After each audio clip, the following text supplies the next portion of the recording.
The Monica Makes It Happen podcast is proudly supported by Ponce Bank. Hi, everybody. You're watching the Monica Makes It Happen podcast. We're partnering with Ponce Bank to tell stories of community champions and talking about issues that really impact, well, all of us, the communities that matter the most. And, well, I'm Monica Morales, and today I can't think of a better topic to talk about than food and our families. And, we've been watching the news, we've been watching the headlines, and they're tough. Affordability seems to be the key word nowadays, but, it's really, we can't afford to live in New York City. We can't afford to live in the communities that we grew up in. Food, going to the grocery store is painful. Paying our rent is painful. So, and now threats to SNAP benefits. So I am having on the show someone that I respect so much, not just because of the human being that she is, but she's with one of my favorite organizations, the biggest, the best, United Way of New York City. Thank you so much, Kanchana. Kanchana? Yes, Kanchana. Yes. Kanchana Suggu.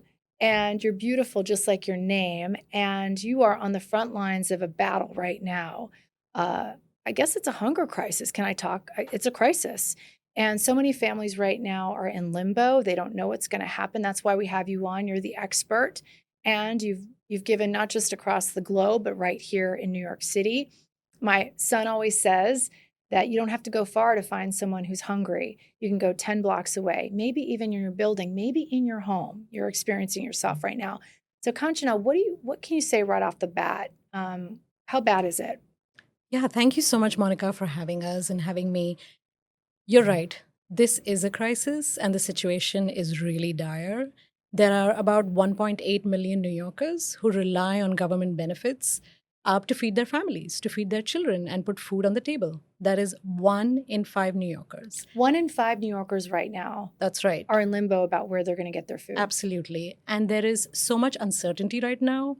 While the government has said that they will partially fund SNAP for November. Partially fund? That's the language they've used. And we don't exactly know what that means. And we don't know when that money will come in. But what we do know is that even a day's delay in someone receiving their benefits puts immense stress on families. And that uncertainty is really hard. What can we do? I was speaking to a group of young people last night on a Zoom, and one of those beautiful young people said, I feel so hopeless, helpless right now. I can eat, but I feel like I want to help, but I don't know what to do. So what are 3 things right now someone can do to help? Absolutely.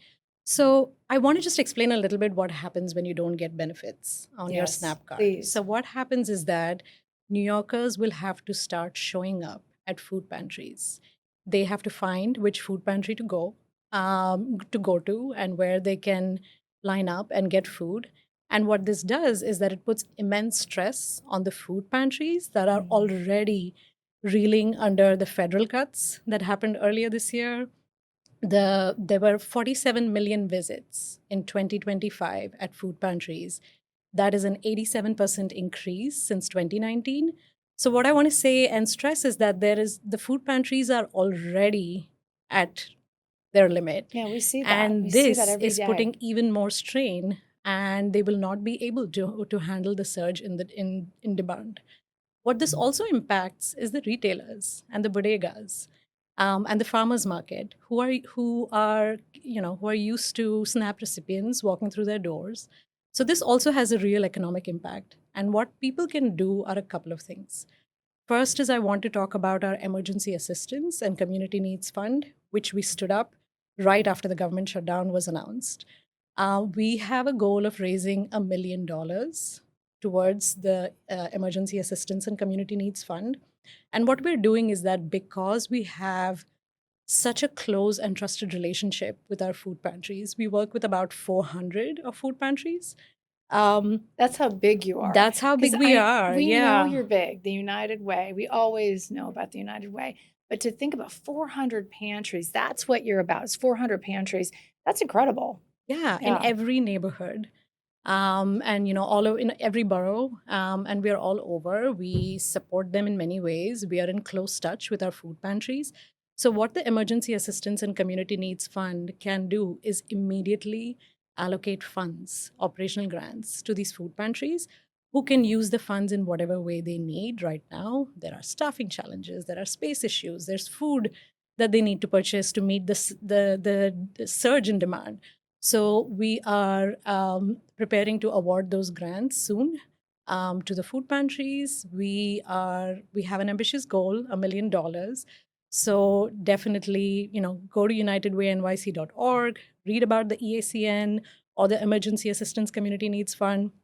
We've done this before during other crises in the city, and this is how we found is the most effective way. Another thing that I want to point out is the advocacy work that we are doing.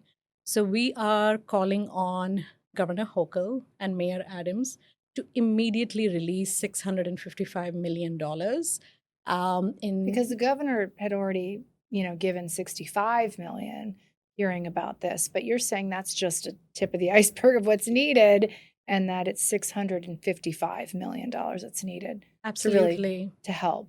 Yeah, and we're asking for that to be directly delivered to the EBT cards. Mm-hmm. We know this is a system that works. Families are familiar with it, retailers are familiar with it, and frankly, it's the fastest and most dignified way for people to receive, support and to be able to walk into stores of their choice as they're used to purchase food. I love that you said dignity, because that's such a big part of the United Way of New York City. When we come back, we're going to take a quick commercial. When we come back, we're going to come back and talk a little bit about the stories and more about the action that you're taking to help. Because again, we hear the headlines, we read about it, we see it, but what's the actual? You're on the front lines. You know what we can do to help. So that's after the break.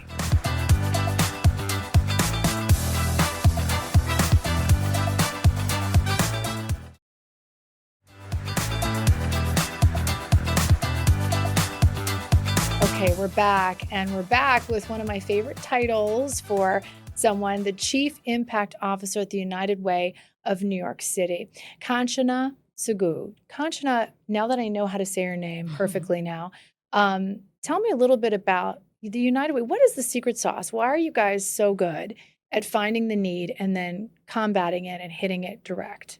Yeah, absolutely. Our mission is simple, and we remain laser focused on that mission, which is to be there for New Yorkers, regardless of who they are, where they come from, what zip code they live in. And that is our mission, and that is what we've been doing for 87 years. 87 years. 87 years. Wow.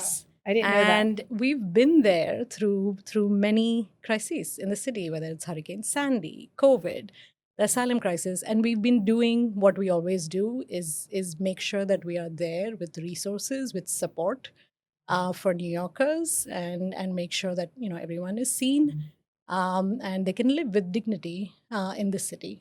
I love Grace Bonilla, your CEO, one of my favorite CEOs, because her passion and her heart is in everything. We've been to her neighborhood in Queens. She knows what it's like to need pantries. So I feel like that always helps, because if you have that firsthand experience, you have an incredible story too of being the Chief Impact Officer. There's a reason you actually did a lot of work in Africa. Is that right? That's right. I spent over a decade working on pediatric HIV in sub-Saharan Africa. And I also lived in West Africa. Incredible. And tell me about, you were there and now you're here in New York City. Talk to me a little bit about how that experience shaped, the type of Chief Impact Officer and the work that you do here with United Way. Absolutely. I've always worked in roles that sit at the intersection of government and nonprofit, and to be really the connector of all the different sectors and make sure that people who are in need are the ones who are at the center of every decision that happens. In my role at the Clinton Health Access Initiative, working on pediatric HIV, it really was always about the people and about the community. It was really during COVID that I was really deeply disturbed by the inequities that we saw here in our city, especially when it came to hospitalization rates and deaths in the city. And I worked for the Department of Health during that time. and supported with the COVID vaccine uptake. But my focus was really on making sure that the uptake of vaccines is equitable. And the other focus was really working through trusted community messengers, because we know that that is the most impactful way of delivering care, delivering critical services, and building trust in communities. And that's exactly what United Way does as well. We work through our trusted community partners to make sure that critical services are delivered to New Yorkers every day. That is the most important thing, is the trust of the community and putting them first. And I think that's probably why I attracted you to the show. I just attract these great people. You're such a good human being. I can just tell right off the bat. But number two, the United Way, they're so lucky to have you because of that. Thank you. You know, how much experience you have. Not just, and I hate to say it, human suffering. You know, it sounds like you have so much experience in human suffering and combating that, because I think it's so unfair, right?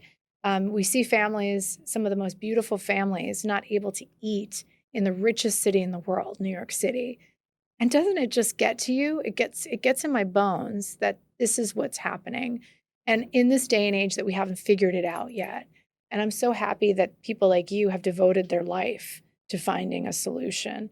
So what is the solution in your estimation, looking at it now and seeing how dire things are? Like how can we turn this around? Yeah, we can turn this around through collaboration. And that's what United Way of New York City does. Bringing together private sector partners, which we are doing through the Emergency Assistance and Community Needs Fund.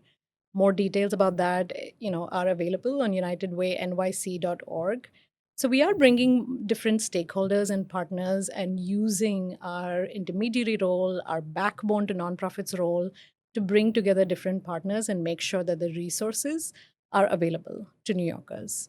Advocacy, really using your voice to making sure that the funds are available and the resources are available for New Yorkers. So really going back to unitedwaynyc.org, learning more about the work that we're doing on SNAP Action, and calling on Governor Hochul and Mayor Adams to immediately authorize $655 million. There are also a lot of volunteer opportunities. Our pantries have talked about staffing challenges that they foresee, especially around the holidays. What do you mean staffing shortages? So can we make something happen? What do you need? Volunteers, right? Yes, and you can go to unitedwaynyc.org and learn more about volunteer opportunities and sign up. So there's so many ways that we can help turn that despair into hope and resilience at this moment. And I'm so glad that I get to sit here and talk about some of those solutions. Glad that you're here too. And we're going to be seeing it firsthand at a pantry and doing a beautiful story for the Pix 11 news, because it's always about the news as well. Now, when we come back, one more commercial break. When we come back, it's our speed round. And we want to talk a little bit more about impact with the Chief Impact Officer at the United Way of New York City when we come back.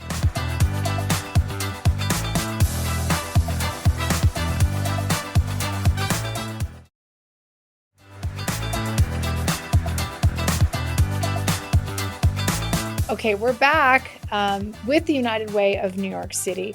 Just a little bit of a speed round as we wrap up here. The incredible people that you get to work with and the team that you have in place. I love that you called it the backbone, because that is what you are. That's why I wanted you on the show, because you are the backbone of the solution to the hunger crisis that we're facing now. So what are we seeing now? Where is the worst parts, and what's the best parts? And then hope, if we could do that. Yeah. Worst parts right now, if someone's watching. So 40% of SNAP recipients are in the Bronx, but the crisis is citywide, right? The worst part is really families and the uncertainty around when they will get their SNAP benefits, and the surge that pantries are starting to see in demand. So one of the examples and one of the stories that have stuck with me is about someone I met last week at Governor Hochul's rally. She is a mom of two, lifelong Harlem resident, works at a bakery over there, She just had a baby 3 months ago, has a 6-year-old. She showed me her phone with the app that has her EPD benefits, and there was a message there in red saying that your November benefits are going to be delayed. And while she is really, really worried about how she's going to feed her children, and she came to the rally leaving her newborn home because she wanted to make sure that her voice was heard. And she got to stand next to the governor while the governor was making the announcement. So definitely stories like that is what we are seeing, what we are hearing every day, and that uncertainty about not knowing is the worst part about this. There have been initiatives, there have been emergency funds released by the governor, which is great. There are so many other private sector initiatives around what DoorDash is doing, or Propel, or others. These are examples that are giving me hope, and we need to see more of that. So more corporate support, More like corporate DoorDash support, more to come in. funds, immediate funds that can go to the food governor, the pantries. city. Yeah. I love that. I love the solution part. How again can we give? You said that you need funds. As always, funds are number one, and then volunteering, right? You need volunteering, and then mobilizing. Is there? Do you call someone? Do you email someone? Like what? How do you? If you feel hopeless, what do you want to? What can they physically do? Yeah. So you can go to unitedwaynyc.org. We do have a snap action link over there. We have a draft letter, a template. You can use that to write to our city and state leaders. So you can do that immediately. You can call your elected officials, make your voice heard, and tell them that this is unacceptable, that any family going hungry or feeling uncertain about where their next meal is going to come from in one of the richest cities in the world is absolutely unacceptable. So there is that action they can take. At this point, I would say funds is what our partners really need to be able to purchase the food and to be able to meet the demand immediately. And hunger can't wait. Like I said, even a day's delay. That's what I was thinking when you were Yeah. saying that mother had a text message, but the baby doesn't read a text message. Like she's still going to cry for food that next moment. And so again, children don't wait. That's the tragic part of all of it. Will you come back and be on all of our shows and our platforms? We can't talk to you enough. Thank you so much. Our Chief Impact Officer at the United Way of New York City, Kanchana Suggu, we adore you and thank you for all the work. We are so grateful that there's someone like you on the front lines of this hunger crisis.